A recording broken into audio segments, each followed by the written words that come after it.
Hello दोस्तों, welcome back to your own YouTube channel. तो कैसे हैं आप लोग? आई होप आप सभी बिल्कुल बढ़िया होंगे, फिट एंड फाइन होंगे। तो चलिए भाई, देखते हैं हम लोग एक नई स्टार्टिंग। जहां पर नई स्टार्टिंग का मतलब ये है कि जैसे क्वेश्चन हमें मिले हुए हैं और अपलोड कर रखा है मैंने आपको, जैसे अभी स्टेनोग्राफर का अपलोड किया है, तो एसएससी के बहुत सारे हैं, अभी ऑन द वे ही हैं। तो ग्रामर में हम लोग टेंस पढ़ रहे थे और टेंस में हमने प्रेजेंट परफेक्ट कंटिन्यूअस पढ़ा था, ठीक है, स्टार्टिंग पॉइंट उसका। और आज हमें प्रेजेंट परफेक्ट कंटिन्यूअस के आगे बढ़ना है। तो आप टेंस का वो खोलिएगा, मतलब प्लेलिस्ट चैनल पे खोलेंगे और वहां पर आपको बहुत आराम से मिल जाने वाली हैं चीजें जो आपके काम की हैं। प्लेलिस्ट खोलेंगे तो वहां पर सारा उपलब्ध है। तो टेंस खोलिएगा ग्रामर में, वहां मिल जाएगा। अब देखिए, आज जो हमने पहले पढ़ रखा था वो कुछ ऐसा था प्रेजेंट परफेक्ट कंटिन्यूअस टेंस में कि यहाँ पर दोस्त आई, यू और जितने भी प्लूरल होते हैं उनके साथ हम लगाते हैं हैव बीन, और जितने भी सिंगुलर होते हैं उनके साथ हम लगाते हैं हैज बीन, और दोस्त वर्ब की आईएनजी फॉर्म। और ऐसा होता क्यों है ये चीज भाई, मतलब इसके पीछे का रीजन कि हैव के साथ बीन ही क्यों आता है, हैज के साथ ही बीन क्यों आता है, वर्ब की आईएनजी फॉर्म क्यों होती है, ये मैंने उस वाले वीडियो में बकायदा एकदम प्रॉपरली चीजों को बताया हुआ है। तो आप वहां पे जाके विजिट करिए, देखिए, यकीन मानिए आपकी काम की चीज देखने की मैंने पूरी कोशिश करी हुई है। तो आइए देखते हैं आज जो हमारा नंबर है वो आज हम पढ़ने वाले हैं दोस्त सिंस के बारे में। अब सिंस को जो हम लोग बोलते हैं दोस्त, अक्सर हम कहते हैं निश्चित समय के लिए, कि सिंस का यूज कब होता है? निश्चित समय के लिए। तो आप इसको और बोलते हो पॉइंट ऑफ टाइम के लिए, ठीक है दोस्त। सिंस को हम कब यूज करते हैं? Point of time. अब देखिए, सिंस और फॉर में सबसे पहले तो आप ये मान के चलिए कि जैसे दोस्त हमें कॉन्सेप्ट समझना बहुत जरूरी है। और आप यकीन मानिए, जैसे ये चीज हम ग्रामर पढ़ रहे हैं भाई, ये चीज आप अगर इंग्लिश की 12th की एक्सीलेंट की किताब आप उठा लो ना भाई, वहां चीजें दी हुई हैं।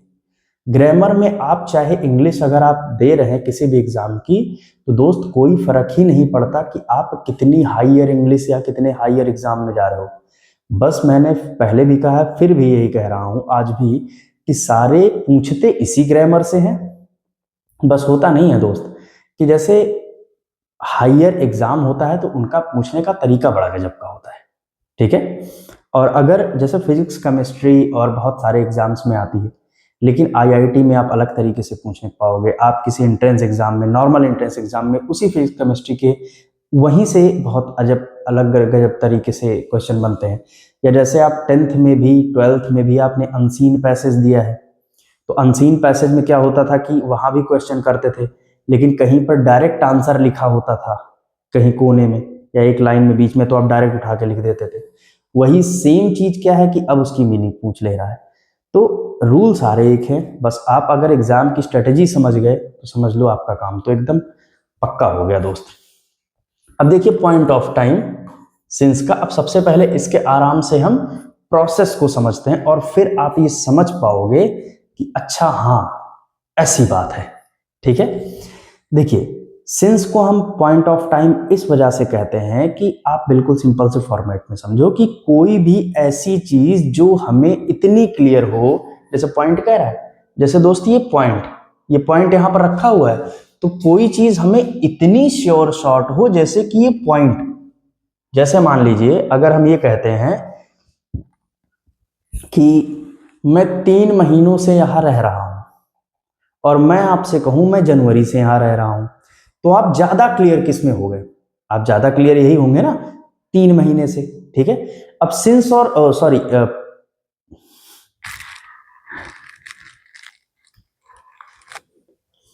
तो जैसे दोस्त अगर हम सिंस की बात करें, तो जैसे अगर मैं ये आपसे ये कहूं कि मैं यहां जनवरी से रह रहा हूं और फिर मैं आपसे कहूं कि मैं यहां 3 साल से रह रहा हूं, तो आप ज्यादा क्लियर किस में होंगे? आप बस ऐसे समझिए, कोई भी इसमें दुनिया की तीर मारने वाला नॉलेज नहीं है, सिंपल सी चीजें हैं, बिल्कुल बस आपको समझना है, आपके काम की चीज। आप तुरंत कहोगे कि दोस्त मैं जनवरी से रह रहा हूं, ये वाला एकदम क्लियर है, ठीक है। फिर मैं 3 महीने से या 3 साल से रह रहा हूं, क्यों क्लियर नहीं है? क्योंकि देखिए इसमें डायरेक्ट क्लियरिटी नहीं है। एक चीज समझिएगा, सिंस जो होता है वो आपके कंफ्यूजन को दूर कर देता है पूरे तरीके से, पहली लाइन। दूसरा है जो फॉर होता है वो कंफ्यूजन को एज इट इज क्रिएट रखता है, आपको पागल कर देगा एकदम। जैसे कहा गया कि मैं 3 घंटे घूम रहा हूं, भैया कौन से वाले 3 घंटे। अब ग्रामर का सबसे मेन चीज ये है कि इसको चीजें एकदम रिटन फॉर्म में चाहिए, एकदम डिक्टो, एकदम सही फॉर्म में चाहिए। ठीक है दोस्त, तो जैसे ये सिंस और फॉर ऐसे समझो, जैसे मान लीजिए आप ये मान के चलो कि जैसे, हाँ, आप एक, मैं आपको रियल लाइफ की कोई कहानी बताता हूं। जैसे ऐसा मान लो आप बैठे हुए हो किसी कमरे में, या जिस भी आप कमरे में बैठे हो, कहीं ना कहीं बैठ के तो वीडियो देख ही रहे हो, तो आप ऐसे मान लो जहां बैठे हुए हो वहां पे दोस्त मैंने ये कह दिया कि इस रूम में एक रूम है। ठीक है, आप मान लो जहां पे बैठे हुए हो, मैं उसी रूम की बात कर रहा हूं, और मैंने आपसे ये कह दिया कि दोस्त आप यहां पर बैठे हुए हैं इस जगह पर, इसी जगह के नीचे सोना गड़ा हुआ है। समझिए, खूब महंगा है, उसी की बात कर रहे हैं। ठीक है, एक बाल्टी में ऐसा मान लो आप सोना भैया गड़ा हुआ है तगड़ा, खूब ढेर सारा, एकदम प्योर 24 कैरेट वाला।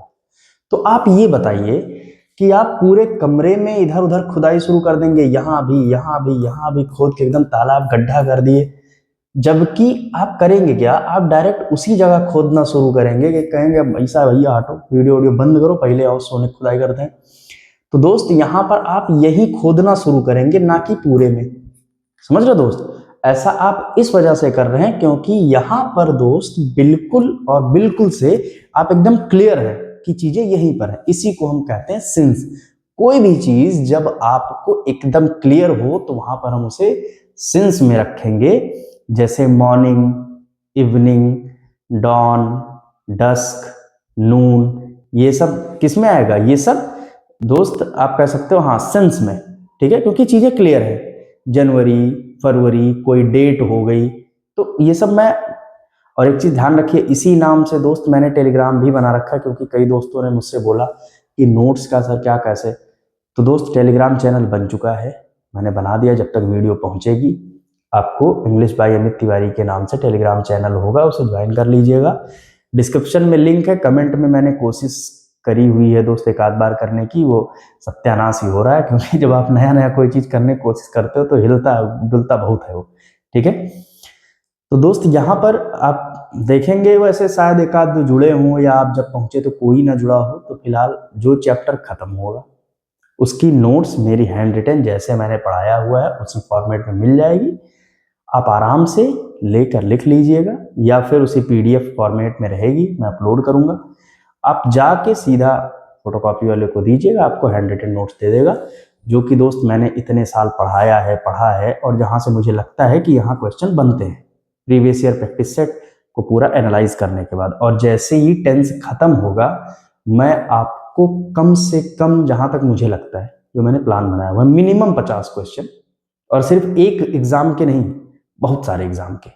ठीक है, बहुत सारे ऐसी किताबें मार्केट में हैं दोस्त, जो आप, मतलब मैं किसी का एंडोर्समेंट नहीं कर रहा हूं, लेकिन बहुत सारी ऐसे बढ़िया किताबें हैं जिसमें क्वेश्चन वेरियस एग्जाम्स के लिखे होते हैं, उनके चैप्टर के बाद जस्ट। ठीक है, उनको जरूर सॉल्व करिए, बहुत हेल्प करते हैं वो। तो दोस्त इसको हम सिंस इसी वजह से कहते हैं क्योंकि यहां हम एकदम क्लियर है। अब अगला वाला, जैसे हम फॉर की बात करें, अब फॉर में हम ये कहें, जैसे आप इस कमरे में हैं और मैंने आपसे ये देखिए यहां पर मैंने एग्जैक्ट बता दिया चीजें। फॉर में मैं आपसे ये कह दूं कि दोस्त इस कमरे में कहीं धन गड़ा है, एक बाल्टी सोना कहीं गड़ा हुआ है।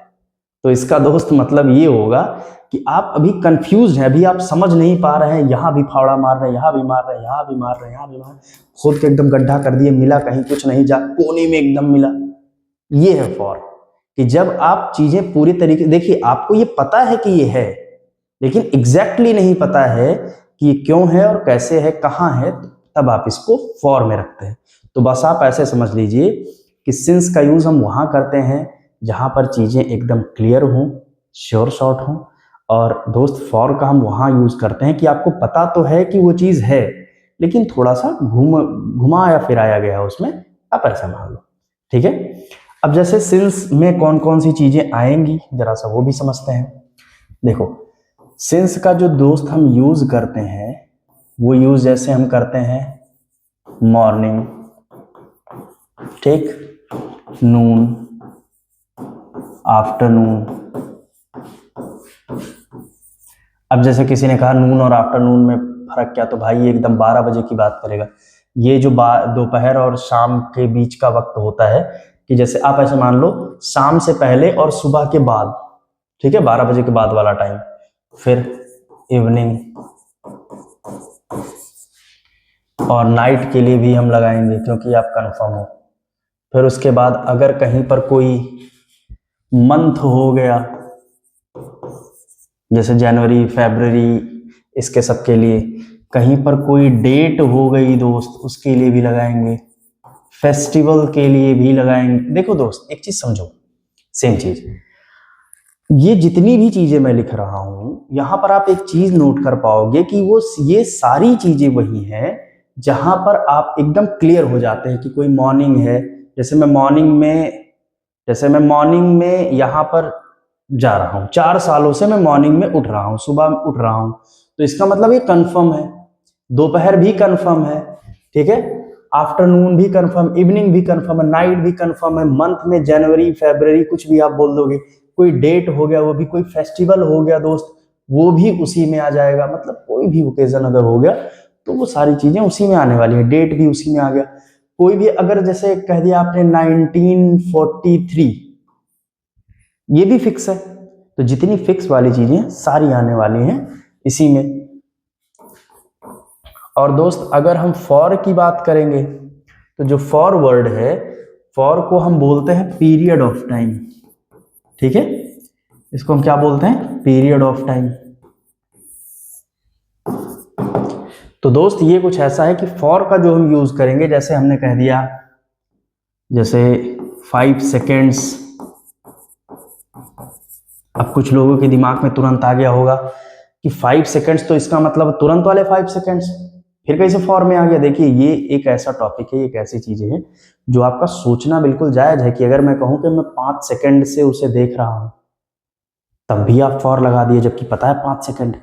लेकिन जैसे देखिए, ग्रामर है, जैसे कॉन्स्टिट्यूशन होता है, उसमें भी बहुत सारी चीजें देखने पर ही पता लग जाती हैं, लेकिन सबूत गवाह नहीं मिले तो अक्सर चीजें छूट जाती हैं। तो ऐसा समझिए ग्रामर भी है भैया, रिटर्न है। तो ग्रामर कहता है कि अच्छा ये 5 सेकंड है, मुझे बताओ कौन से वाले 5 सेकंड, कि दोपहर के जो 12 बजे थे, 12:05 जो हुआ था 12 बजे के बाद, वो वाले 5 सेकंड, तब ये सेंस में चला जाएगा। अभी आप समझ रहे हो मेरा कहने का मतलब दोस्त, समझ पा रहे हो ना। क्योंकि देखो, चाहे हम लोग इस पे जितनी बहस कर लें, लेकिन जो है दोस्त वो है, एग्जामिनर यहीं से पूछता है, और आपका कॉन्सेप्ट क्लियर होना बहुत ज्यादा जरूरी है। ग्रामर पूछता है कौन से वाले 5 सेकंड बताओ। अब आप सोचने लगे कि यार ये कौन सी बात है, तो अंडरस्टूड है। लेकिन ग्रामर अंडरस्टूड पे नहीं चलता, ग्रामर कॉन्सेप्ट पे चलता है, क्योंकि एग्जामिनर पूछता ही पूछता है। जैसे 5 सेकेंड्स, 2 मिनट्स, ठीक है दोस्त। फिर उसके बाद कह दिया 3 आवर्स, 4 वीक्स, 5 मंथ्स, ठीक है। और उसके बाद फिर 7 ईयर्स, ऐसे वाला, ठीक है। और दोस्त हाँ ठीक है, तो अब और आगे लेके चलो, जो साल आ गया तो साल के बाद अब ईस्वी लेके चले जाओ भैया, सेंचुरी तो अलग की बात है। तो फिलहाल आप समझ गए ना सिंस का यूज कैसे होगा, फॉर का यूज कैसे होगा, कहाँ कहाँ होगा। आप देखिए यहां पर ज्यादा ना अनसर्टेनिटी है यहां पर, और यहां पर ज्यादा सर्टेनिटी है। अब एक चीज और आप ध्यान रखिएगा यहीं पर, अगर हम सिंस की बात करते हैं तो जगह नहीं थी, इस वजह से ऐसा करना पड़ा दोस्त। लास्ट मंथ, लास्ट वीक, या फिर लास्ट ईयर। अब कुछ लोग बोलेंगे कि सर ये लास्ट वीक पहले लिख देना था। अरे लिख गया दोस्त, समझो, समझने फोकस करो भाई। इसके साथ हम सिंस लगाएंगे, लेकिन ध्यान रखिएगा जब लास्ट के बाद, ये रूल समझ लीजिएगा, जब लास्ट के बाद कोई नंबर आ जाए, कोई नंबर आ जाए तो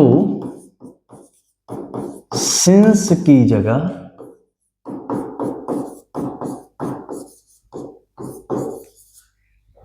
फॉर का यूज होता है। सिंस की जगह फॉर का यूज होता है। ठीक है दोस्त। अब कैसे? जैसे कहा जाए सिंस लास्ट मंथ, लेकिन दोस्त फॉर द लास्ट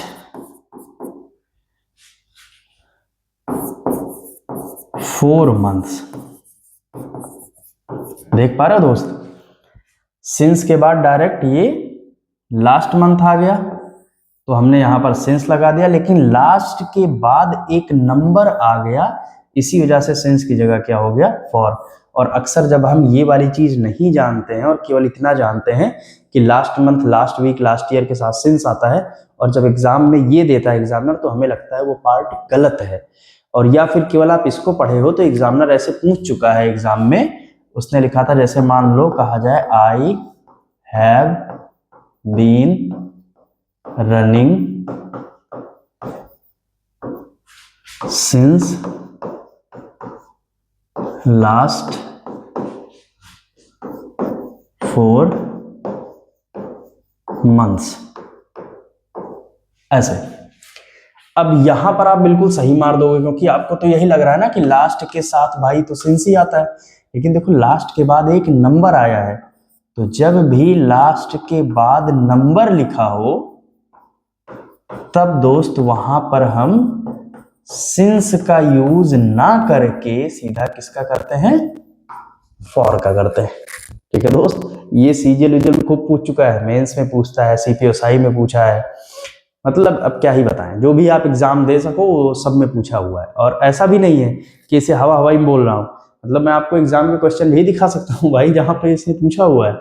तो फिलहाल ये कॉन्सेप्ट है, आप समझिए।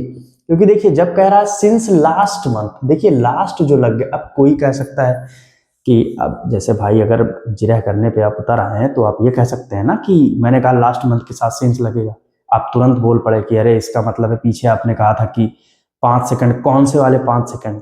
अब देखिए आप ऑब्वियस सी बात है मुस्कुराएंगे, क्योंकि आपको पता है कि वो दिमाग में चीजें चलती हैं। और भाई मैं भी स्टूडेंट रह चुका हूं तो कहीं ना कहीं मुझे चीजें पता हैं। तो आप कहोगे, तो जैसे आपने कहा था कि वो कौन से वाले 5 सेकंड, तो मैं भी कहूंगा कौन सा वाला महीना या हफ्ता। लेकिन दोस्त जो ये लास्ट वर्ड लग गया है ना, ये पिछला कह दे रहा। पिछला मतलब क्या? पिछला मतलब तुरंत वाला पिछला। पिछला एक ही होता है, बस यही। लेकिन अगर हम कहते हैं पिछले 4 महीने, अब ग्रामर पूछता है कि तुम कुछ लंबा ही दोस्त खींच दी। ग्रामर तुरंत कहता है तुम कुछ लंबा ही खींच दिए, कौन से वाले पिछले 4 महीने, या कौन से वाले पिछले 4 साल, या कौन से वाले पिछले 4 हफ्ते। इसी वजह से जैसे नंबर आ जाता है तुरंत वहां पर हम ये चीज कर देते हैं। ठीक है दोस्त, तो चलिए भाई आगे बढ़ते हैं और आपको इसका सेंटेंस बना के दिखाते हैं। जैसे स्ट्रक्चर क्या कहता है? पॉजिटिव का subject plus helping verb plus verb plus object. अगर नेगेटिव है दोस्त तो आप पहले सब्जेक्ट लगाएंगे प्लस हेल्पिंग वर्ब, फिर नॉट, फिर वर्ब, फिर ऑब्जेक्ट। फिर अगर इंटेरोगेटिव है तो आप जान रहे हैं मैं कौन से वाले, जब क्वेश्चन वर्ड पहले आता है तब आप पहले हेल्पिंग वर्ब रखते हैं, फिर सब्जेक्ट रखते हैं, फिर वर्ब रखते हैं और फिर ऑब्जेक्ट रखते हैं। और जब भी दोस्त क्वेश्चन वर्ड बीच में आता है तो question word plus helping verb plus subject plus verb plus object. अब ये जो मैं मंत्र पढ़ रहा हूं भाई, आप इसके बारे में टेंस की स्टार्टिंग वीडियो देखेंगे, आपको समझ में आ जाएगा ये मैं क्या कह रहा हूं। और जब इंटेरोगेटिव एंड नेगेटिव आता है उसमें भी पहले वाले में helping verb plus subject plus not plus verb plus object. Second वाले में आप पहले क्वेश्चन वर्ड लगाएंगे, फिर हेल्पिंग वर्ब, फिर सब्जेक्ट, फिर नॉट, फिर वर्ब, नॉट, फिर वर्ब और फिर ऑब्जेक्ट। ठीक है दोस्त, तो ये इतने स्ट्रक्चर होते हैं, मतलब इतने टाइप के सेंटेंस होते हैं। तो जैसे अगर मैं ये कहूं कि मैं पिछले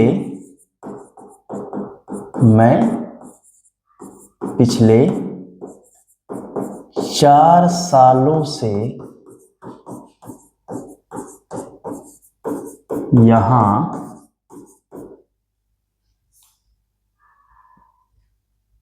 रह रहा हूं, तो पॉजिटिव में जाहिर सी बात है दोस्त, और इसका जो रूल होता है ये आई, यू और जितने भी प्लूरल होते हैं इनके साथ हम हैव बीन लगाते हैं, और जितने भी अदर सिंगुलर बचते हैं उनके साथ हम हैज बीन लगाते हैं। ठीक है, और वर्ब की आईएनजी फॉर्म रहती है।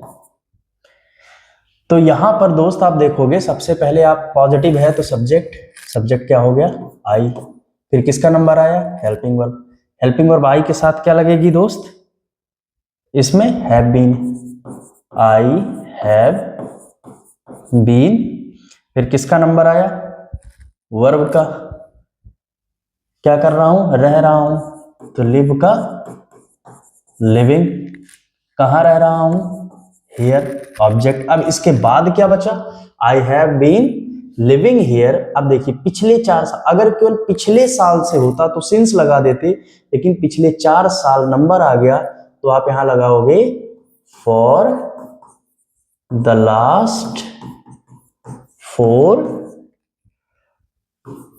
Years.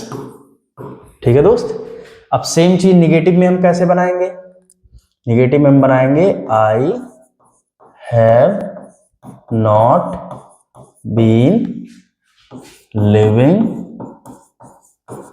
Here for the last 4 years. तो आप सेम देखो subject, helping verb, not, verb और ऑब्जेक्ट। अब कुछ लोगों के दिमाग में एक चीज आई होगी, और मुझे पता है किसी न किसी के दिमाग में तो ये आने वाली है कि अगर हेल्पिंग वर्ब के बाद आपने स्ट्रक्चर में नॉट लिखा है तब तो ये वाला नॉट यहां पर आ जाना चाहिए। भाई यकीन मानो आएगी, हो ही नहीं सकता ऐसा, इस वजह से क्योंकि हमारे भी दिमाग में आई थी। ऐसा तो है नहीं दोस्त हमेशा से इंग्लिश के ज्ञाता रहे, इंग्लिश क्या बस ऊपर वाले की दुआ है, बाकी इंसान क्या ही सीख सकता है दोस्त। तो ये भी एक लंबी कहानी है, इसके बारे में भी चर्चा होगी जरूर, नेक्स्ट वीडियो में मैं चर्चा करूंगा, और फिर आपका वहां पर कॉन्सेप्ट क्लियर होगा। कोई आपका अगर मजा ले रहा होगा तो बस एक क्वेश्चन ऐसे हल्का सा फेंक के मारिएगा, मुस्कुरा के बैठ जाएगा, 10 में से 9 तो बैठ जाएंगे। अब 10 में से एक आध होते हैं खतरनाक, ऐसा नहीं भैया कि बस विद्वान केवल 1 ही 2 हैं। अब फिर इंटेरोगेटिव वाले में पहले में आएंगे, तो इसमें हो जाएगा क्या मैं पिछले 4 सालों से यहाँ रह रहा हूं, तो आप पहले लिखेंगे हैव, फिर आप लिखेंगे सब्जेक्ट आई, फिर बीन, फिर लिविंग, और फिर आगे सारा कुछ वही, और लास्ट में हंसी छाप मतलब क्वेश्चन मार्क लगा देंगे, मामला खत्म। फिर अगले वाले में आ जाएंगे। अब यार कुछ रंग बिरंगा कर देते, कुछ ज्यादा पीला पीला पढ़ा रहे हैं, कौन सा रंग आपको दिखाएं, लाल रंग दिखा दें, हरा वो दिखाएं, ऐसे वाला। तो जैसे अगर कह देते हैं अगले वाले में यहाँ पर, तो नहीं सॉरी यहाँ पर, तो क्वेश्चन वर्ड आ गया, ओहो ये हरा नहीं हुआ मित्र, तो हो गया जैसे वाई, फिर helping verb have I been living, और फिर वही सारा खेल। अब आप ये समझो कई लोगों के दिमाग में चल रहा होगा कि पूरी हेल्पिंग वर्ब तो हैव बीन है, तो वाई आई हैव बीन होना चाहिए, वाई हैव बीन आई होना चाहिए। इसका रीजन भी मैं आपको बताऊंगा, परेशान ना होइएगा, यहाँ कोई कसर छोड़ी नहीं जाएगी अपने तरफ से, ठीक है दोस्त। फिर इधर आते हैं इंटरोगेटिव निगेटिव पर। तो जैसे कहा जाए कि क्या मैं पिछले 4 सालों से यहाँ नहीं रह रहा हूं, ऐसे वाला बनेगा। तो ये हो जाएगा दोस्त हेल्पिंग वर्ब। क्या है यार, स्ट्रक्चर लिख रहा हूं, बताओ। तो यहां पर ऐसे हो जाएगा बंधु, छोड़ो इधर आते हैं। तो ये, हाँ, ये हो जाएगा हैव, फिर सब्जेक्ट आई, फिर नॉट बीन। अब देखिए स्ट्रक्चर का सबसे बढ़िया फायदा यही मिलता है कि जैसे सेंटेंस छोटा है तब तो हम बना देते हैं, लेकिन जब बड़ा है तो आराम से ऐसे बिल्कुल सही सटीक फॉर्मेट में बनता है। Have I not been living here. अब आगे का सारा खेल वही है दोस्त, ठीक है, फॉर द लास्ट 4 years। फिर कहा जाए कि मैं पिछले 4 सालों से यहाँ क्यों नहीं रह रहा हूं।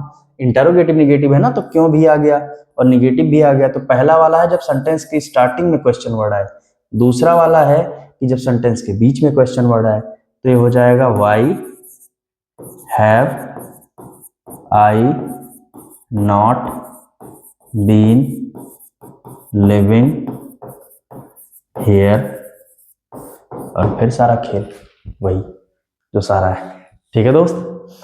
तो आई होप आप ये समझ पाए होंगे, और have been, have not been, ये सब मैं आपको क्लियर करूंगा पूरा कॉन्सेप्ट अगले वीडियो में। तो नेक्स्ट वाली जो वीडियो आएगी उसमें भी हम लोग कॉन्सेप्ट पे बात करने वाले हैं। तो ऐसे मज़ेदार चीज़ें आपके लिए कोशिश करूंगा कि लाता रहूं।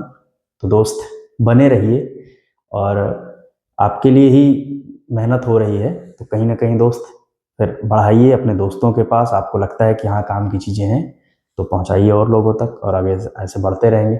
तो मिलते हैं दोस्त नेक्स्ट वीडियो में, ख्याल रखिए अपना तब तक के लिए, थैंक यू।